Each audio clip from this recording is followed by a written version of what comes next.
इस कथा का श्रवण करें। इस कथा के श्रवण करने से पितृ देवता प्रसन्न होकर के मनवांछित फल प्रदान करते हैं। श्राद्ध पक्ष में सर्वपितृ अमावस्या का बहुत ही महत्व होता है। यह पितरों को विदा करने की अंतिम तिथि है। अगर कोई श्राद्ध तिथि में किसी कारण से श्राद्ध न कर पाए हों या फिर श्राद्ध की तिथि मालूम न हो तो सर्वपितृ श्राद्ध अमावस्या पर श्राद्ध किया जा सकता है। इस तिथि पर जो भी हम पूजा पाठ करते हैं उसका विशेष लाभ हमें मिलता है।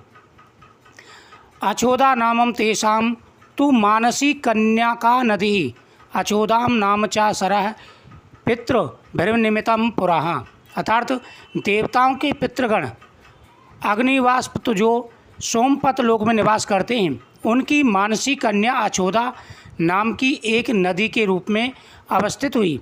मत्स्य पुराण में अचोदा सरोवर और अचोदा नदी का जिक्र मिलता है जो कि कश्मीर में स्थित है। एक बार अचोदा ने 1000 वर्ष तक तपस्या की जिससे प्रसन्न होकर देवताओं के पितृगण अग्निवास्प और वर्षित पद अपने अन्य पितृगण अमावसु के साथ अचोदा को वरदान देने के लिए अश्वनी अमावस्या के दिन उपस्थित हुए। यानी उन्होंने काफ़ी समय तक देवताओं की तपस्या की। इससे देवता प्रसन्न होकर के उनके सामने वरदान देने के लिए प्रसन्न हुए और प्रकट हुए। उन्होंने अचोदा से कहा कि हे पुत्री, हम सभी तुम्हारी तपस्या थी ऐसी प्रसन्न हैं, इसलिए जो चाहो वर मांग लो। लेकिन अचोदा ने अपने पितरों की तरफ ध्यान नहीं दिया और वह अति तेजस्वी पितृ अमावसु को अपलक निहारती रही। पितरों की बार बार कहने पर उसने कहा, हे भगवान, क्या आप मुझे सचमुच वरदान देना चाहते हैं? इस पर तेजस्वी पितृ अमावसु ने कहा, हे अचोदा, वरदान पर तुम्हारा अधिकार है, इसलिए निसंकोच कहो।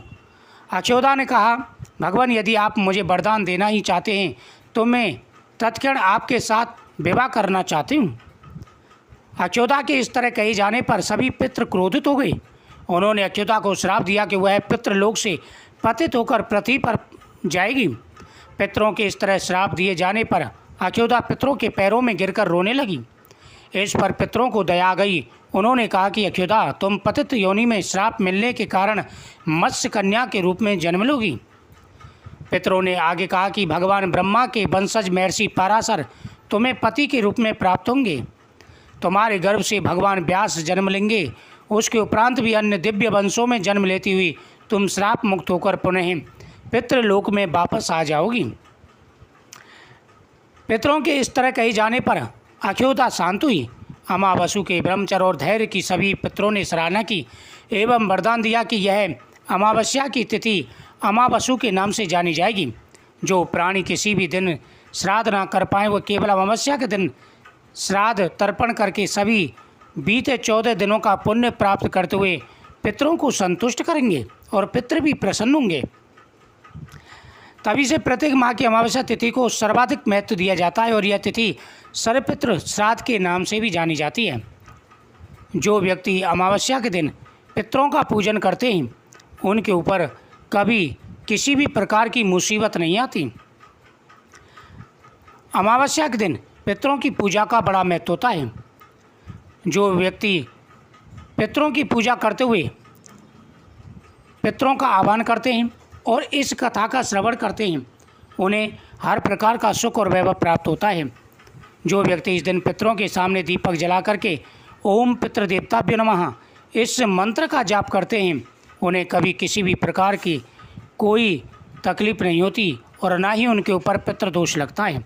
इसलिए प्रत्येक व्यक्ति को अमावस्या के दिन पितरों का पूजन करते हुए कथा का श्रवण जरूर सुनना चाहिए।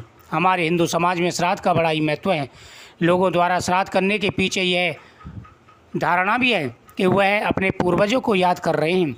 अर्थात श्राद्ध के दिन पितरों के नाम से किया गया तर्पण और पुण्य कर्म सबसे बड़ा पुण्य कर देता है और पितृ दोष से मुक्ति दिलाता है। इस कथा के श्रवण करने से व्यक्ति के जीवन में आ रहे सारे कष्ट दूर हो जाते हैं और भगवान प्रसन्न होकर के उन्हें मनवांछित फल प्रदान करते हैं। अमावस्या के दिन सुबह स्नान आदि करने के बाद में सबसे पहले सूर्य देव को अर्घ देना चाहिए। सूर्य देव को अर्घ देने के बाद में आप अपने इष्ट देवता की पूजा करें, भगवान शिव का अभिषेक करें। उसके बाद में आप पितृ देवताओं के सामने हाथ जोड़ करके ओम पितृ देवताभ्यो नमः इस मंत्र का 108 बार जाप करें। उसके बाद में पितरों के सामने दीपक जला के उनको पुष्प अर्पण करें, उनके सामने नैवेद्य अर्पण करें, पितृ देवताओं को माला अर्पित करें और उनसे क्षमा याचना करें। हाथ जोड़ के प्रार्थना करें, हे पितृ देवताओं, हमने 15 दिन आपकी पूजा की, अगर इसके बीच में कोई गलती हुई हो, कोई चीज़ रह गई हो तो उसे आप क्षमा करें और हमारे इस श्राद्धों को स्वीकार करें। उसके बाद में पितरों के नाम से ब्राह्मणों को भोजन कराना चाहिए। अमावस्या के दिन 2 ब्राह्मण, 5 ब्राह्मण या 11 ब्राह्मणों को भोजन कराना चाहिए। अमावस्या के दिन दान पुण्य का बड़ा महत्व होता है।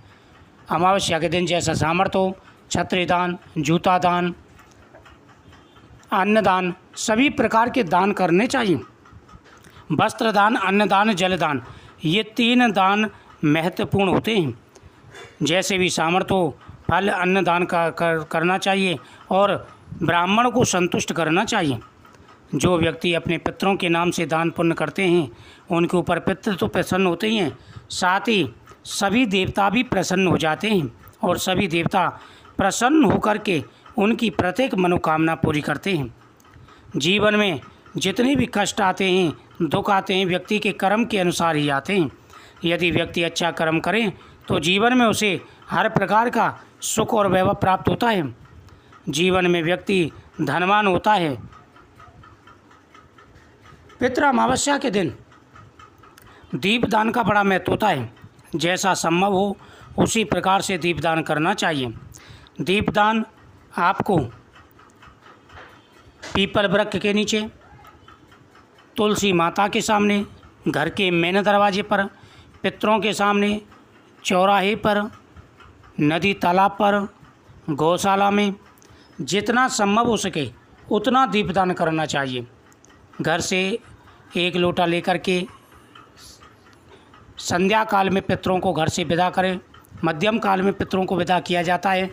घर से बाहर दरवाजे तक थोड़ा सा पितरों के नाम से जल डालते हुए पितरों को विदा करना चाहिए। तो पितृ अमावस्या पर बड़ा ही योग अच्छा बन रहा है और अमावस्या के दिन पितरों की पूजा करने का लाभ बहुत बड़ा होता है। हर प्रकार का सुख और वैभव प्राप्त हो जाता है। तो इस कथा को सुने और इस विधि से आप पितरों की पूजा करें, आपकी हर मनोकामना पूरी होगी। ओम पितृदेवताभ्यो नमः।